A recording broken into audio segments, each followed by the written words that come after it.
ಚಿಕ್ಕೋಡಿ ಪ್ರಿಯಾಂಕಾ ಜಾರಕಿಹೊಳಿ ಅವರು ಗೆಲುವು ಪಡೆದಿದ್ದಾರೆ. ಪುತ್ರಿಯನ್ನ ಗೆಲ್ಲಿಸಿಕೊಳ್ಳುವಲ್ಲಿ ಸತೀಶ್ ಜಾರಕಿಹೊಳಿ ಸಕ್ಸಸ್ ಆಗಿದ್ದಾರೆ. ಬಿಜೆಪಿಯ ಅಣ್ಣಾ ಸಾಹೇಬ್ ಜೊಲ್ಲೆ ಮುಖಭಂಗವನ್ನು ಅನುಭವಿಸಿದ್ದಾರೆ.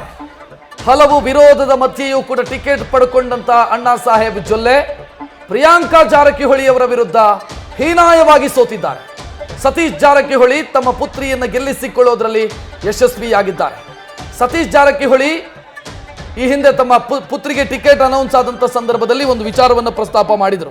ಅಲ್ಲಿ ಜಾರಕಿಹೊಳಿ ಫ್ಯಾಮಿಲಿ ಮಧ್ಯೆ ಇರುವಂತ ಒಂದಿಷ್ಟು ಸಮಸ್ಯೆಯ ಬಗ್ಗೆ ಮಾತನಾಡಿದಾಗ ಲಕ್ಷ್ಮೀ ಹೆಬ್ಬಾಳ್ಕರ್ ಜಾರಕಿಹೊಳಿ ಪ್ರಾಬ್ಲಮ್ ಏನಿದೆ ಅದು ಬೆಳಗಾವಿಗೆ ಸಂಬಂಧಿಸಿದ್ದು, ಚಿಕ್ಕೋಡಿಗಲ್ಲ ಅಂತ ಹೇಳಿಕೊಂಡಿದ್ರು.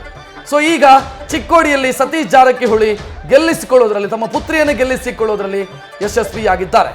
ಕಳೆದ ಬೈ ಎಲೆಕ್ಷನ್ ನಲ್ಲಿ ಬೆಳಗಾವಿಯಿಂದ ಸತೀಶ್ ಜಾರಕಿಹೊಳಿ ಸ್ಪರ್ಧೆ ಮಾಡಿ 5,000 ಓಟಲ್ಲಿ ಸೋತಿದ್ರು. ಈ ಸಲ ಅವರು ಬೆಳಗಾವಿಯ ಸಹವಾಸಕ್ಕೂ ಹೋಗಿಲ್ಲ. ಈ ಕಡೆ ಚಿಕ್ಕೋಡಿಯಲ್ಲಿ ಮಗಳನ್ನ ನಿಲ್ಲಿಸಿ ಗೆಲ್ಲಿಸಿ ಸದ್ಯ ಸಕ್ಸಸ್ ಆಗಿದ್ದಾರೆ. ಆ ಕಡೆ ಬೆಳಗಾವಿಯಲ್ಲಿ ಲಕ್ಷ್ಮೀ ಹೆಬ್ಬಾಳ್ಕರ್ ಅವರ ಪುತ್ರ ಹೀನಾಯವಾಗಿ ಸೋತಿದ್ದಾರೆ. 2.5 ಲಕ್ಷಕ್ಕೂ ಹೆಚ್ಚು ಮತಗಳ ಅಂತರದಿಂದ ಗೆಲುವನ್ನ ದಾಖಲು ಮಾಡಿದ್ದಾರೆ. ಮಂಡ್ಯ ಲೋಕಸಭಾ ಕ್ಷೇತ್ರದಲ್ಲಿ ಮಾಜಿ ಸಿಎಂ ಎಚ್.ಡಿ. ಕುಮಾರಸ್ವಾಮಿ ಅವರು ಆ ಸಂಭ್ರಮ ಸದ್ಯ ಜೆಡಿಎಸ್ನ ಕಚೇರಿ ಜೆಪಿ ಭವನದಲ್ಲಿ ಕಾಣಿಸ್ತಾ ಇದೆ.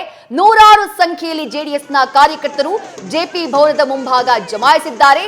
ಎಚ್.ಡಿ. ಕುಮಾರಸ್ವಾಮಿ ಅವರ ಗೆಲುವನ್ನ ಸಂಭ್ರಮಿಸಿದ್ದಾರೆ. ಕೋಲಾರದ ಜೆಡಿಎಸ್ ಅಭ್ಯರ್ಥಿ ಮಲ್ಲೇಶ್ ಬಾಬು ಅವರ ಗೆಲುವನ್ನ ಸಂಭ್ರಮಿಸಿದ್ದಾರೆ. ಸ್ಪರ್ಧೆ ಮಾಡಿದ್ದಂತಹ 3 ಲೋಕಸಭಾ ಕ್ಷೇತ್ರಗಳಲ್ಲಿ 2ರಲ್ಲಿ ಗೆಲುವನ್ನ ದಾಖಲು ಮಾಡಿದೆ ಜೆಡಿಎಸ್. ಆ ಸಂಭ್ರಮಾಚರಣೆ ಜೆಪಿ ಭವನದ ಕಚೇರಿಯ ಮುಂಭಾಗದಲ್ಲಿ ಕಾಣಿಸ್ತಾ ಇದೆ.